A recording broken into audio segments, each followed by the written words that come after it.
Friends, कैसे हैं आप लोग। आज हम लोग पढ़ेंगे सीएनसीसी यानी certificate in nutrition and child care, जिसमें आज हम पढ़ेंगे सीएनसीसी 001 के ब्लॉक 1 के यूनिट 1 भोजन और उसके कार्य। तो वीडियो स्टार्ट करने से पहले जो भी फ्रेंड्स हमारे चैनल पे नए आए हैं कृपया चैनल को सब्सक्राइब कर ले और बेल आइकन को प्रेस कर दे ताकि जो भी लेटेस्ट वीडियो हमारे चैनल पे आए वो सबसे पहले आपको मिल सके। तो आइए ज्यादा टाइम को न किल करते हुए चलते हैं अपने टॉपिक पर, भोजन और उसके कार्य। तो वीडियो को स्टार्ट करते हैं। भोजन क्या है और भोजन का क्या कार्य है, आइए इस बारे में पढ़ते हैं। भोजन शब्द का संबंध शरीर की पौष्टिकता प्रदान करने वाले पदार्थ से है। भोजन में वे सभी ठोस, अर्ध तरल और तरल पदार्थ शामिल हैं जो शरीर को पौष्टिकता प्रदान करते हैं। आप जानते हैं कि भोजन आपके शरीर की एक मूलभूत आवश्यकता है। कभी आपने विचार किया है कि ऐसा क्यों है? भोजन में कुछ ऐसे रासायनिक पदार्थ होते हैं जो हमारे शरीर के लिए महत्वपूर्ण कार्य करते हैं।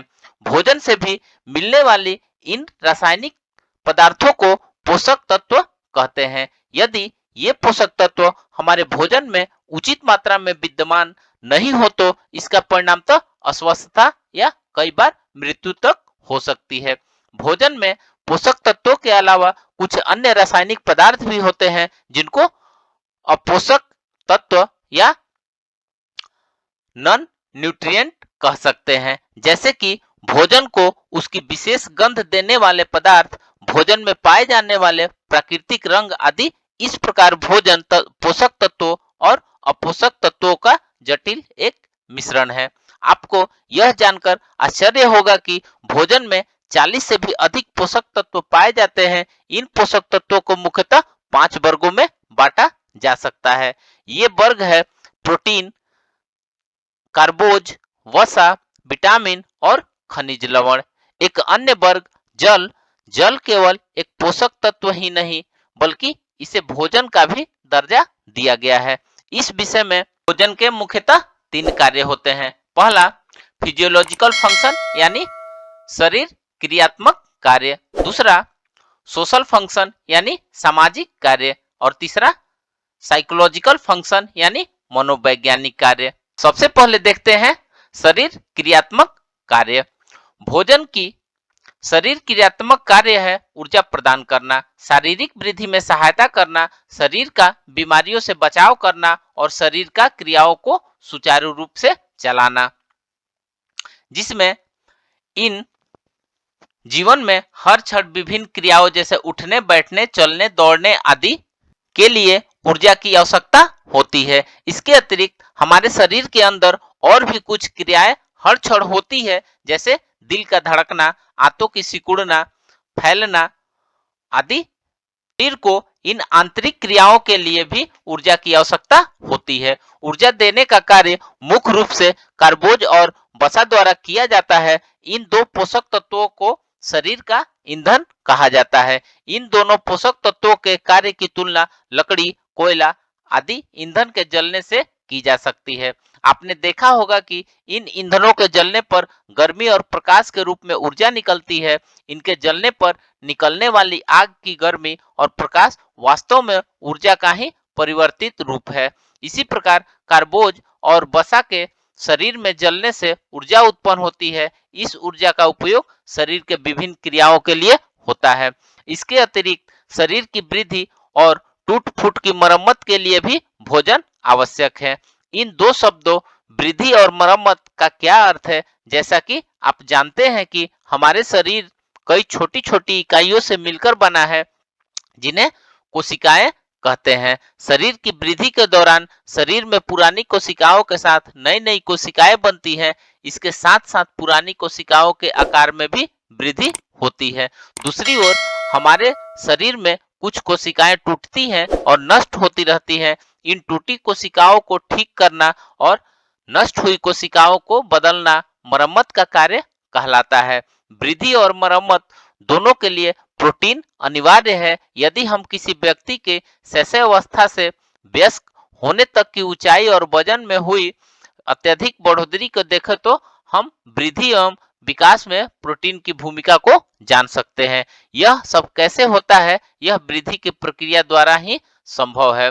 भोजन का अन्य महत्वपूर्ण शरीर क्रियात्मक कार्य है शरीर के बीमारियों से बचाव और शरीर की विभिन्न क्रियाओं को सुचारू रूप से चलाना। यहाँ बीमारियों से बचाव का तात्पर्य है संक्रमण यानी इन्फेक्शन से शरीर का बचाव करना। लेकिन यदि किसी कारणवश किसी व्यक्ति को संक्रमण या अन्य किसी किस्म की बीमारी हो जाए तो भोजन में पाए जाने वाले पोषक तत्व उस व्यक्ति को संक्रमण से बचाते हैं तथा उसके जल्दी से स्वस्थ होने में सहायक होते हैं। उचित आहार न लेने वाले व्यक्ति को स्वस्थ होने में अधिक समय लगेगा, वह अपेक्षाकृत जल्दी बीमार भी होगा।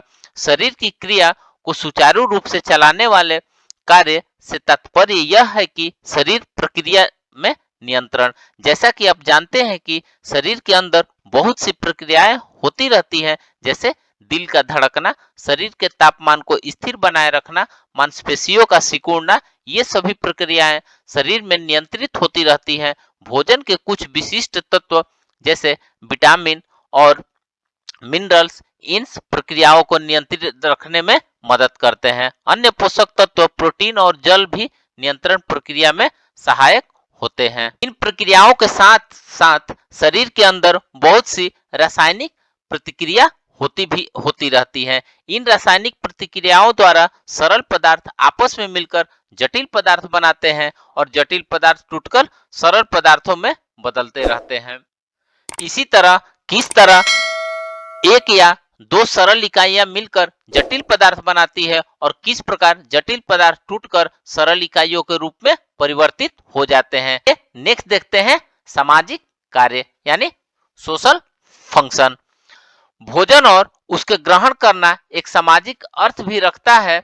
किसी अन्य व्यक्ति के साथ मिलकर भोजन करने से तात्पर्य सामाजिक स्वीकृति से है। जब आप किसी व्यक्ति के साथ अपना भोजन बांटकर खाते हैं तो यह बात का प्रतीक है कि आपने उस व्यक्ति को आदर देकर मित्र बना लिया है। पहले ऐसा देखा जाता था कि जब कोई भी व्यक्ति अपने से निचले स्तर के व्यक्ति के साथ भोजन नहीं कर सकता था, मगर अब इस सोच में परिवर्तन आया है, विशेषकर शहरों और नगरों में रहने वाले व्यक्तियों में। उदाहरण के लिए किसी भी सामाजिक स्तर के पृष्ठभूमि वाला व्यक्ति किसी भी होटल में खाना खा सकता है, बशर्ते उसके पास खाना खाने के लिए पैसे हो। भोजन प्रत्येक उत्सव और त्योहार का अभिन्न अंग है। आपने देखा होगा कि खुशी के अवसर पर, चाहे वह बच्चे का जन्मदिन हो, शादी अथवा त्योहार जैसे दिवाली, दशहरा, पोंगल, ओणम, क्रिसमस, ईद हो, विशेष पकवान बनाए जाते हैं। इस प्रकार भोजन लोगों को परस्पर एक दूसरे से मिलाने का अवसर प्रदान कर सामाजिक कार्य करता है। धार्मिक संदर्भों में भी भोजन का विशिष्ट महत्व एवं अर्थ है। बहुत से खाद्य पदार्थ जैसे कि फल, मिठाइयाँ, नारियल आदि पूजा स्थलों में देवताओं को चढ़ाए जाते हैं। प्रायः यह खाद्य पदार्थ धार्मिक व पूजा स्थलों पर प्रसाद के रूप में बांटे जाते हैं। धार्मिक ग्रंथ और प्रथाएं कुछ खाद्य पदार्थों की खाने की अनुमति देते हैं तो कुछ नहीं देते हैं। अतः किसी एक धर्म विशेष के लोग प्रायः एक ही प्रकार का भोजन करते हैं। इस प्रकार हम कह सकते हैं कि भोजन हमारे सामाजिक और धार्मिक जीवन का अभिन्न अंग है। आइए नेक्स्ट देखते हैं मनोवैज्ञानिक कार्य, साइकोलॉजिकल फंक्शन। हम सबकी कुछ भावनात्मक जरूरतें होती है, जैसे कि सुरक्षा, स्नेह, व्यापार, प्यार, अपनापन इत्यादि। भोजन इन जरूरतों को पूरा करने में सहायक होता है। जैसे कि माँ अपने बच्चे के लिए मनपसंद भोजन बनाती है तो बच्चा इस बात का अनुभव करता है कि माँ उसे प्यार करती है और उसकी पसंद नापसंद का ध्यान रखती है। इसी प्रकार जब हम दूसरे के साथ मिलकर भोजन खाते हैं तो वह हमारी मित्रता का प्रतीक होता है। स्कूल जाने वाला बालक वैसा ही भोजन खाना पसंद करता है जैसा कि उसके दोस्त खाते हैं और पसंद करते हैं। चूंकि उसे दोस्तों के साथ में मिल के रहना है, अतः आरंभ में चाहे उसे भोजन अरुचिकर लगे किंतु फिर भी वह उसे ग्रहण करता है। ऐसा करने से वह अपने दोस्तों के साथ उठ बैठ सकता है और इससे ज्यादा उसका आत्मविश्वास बढ़ता है। भोजन का हमारी भावनाओं से भी बहुत गहरा संबंध है। उदाहरण के लिए जब कोई अच्छा काम करने पर बच्चों को इनाम के रूप में आइसक्रीम या मिठाई दी जाती है तो इन वस्तुओं से बच्चा खुशी का अनुभव करता है। दूसरी ओर यदि उसे बीमार होने पर खिचड़ी दी जाती है तो बीमारी में दिए जाने के कारण वह इसे इस तरह के भोजन को बीमारी से जोड़ लेता है। इसलिए प्राय कुछ व्यक्तियों में इसे खाने की रुचि नहीं रहती है। तो फ्रेंड्स, इस प्रकार से आज हमने भोजन और उसके कार्य के बारे में पढ़ा। तो मिलते हैं एक नए वीडियो के साथ में, तब तक से हमारे चैनल पे बने रहिए। धन्यवाद।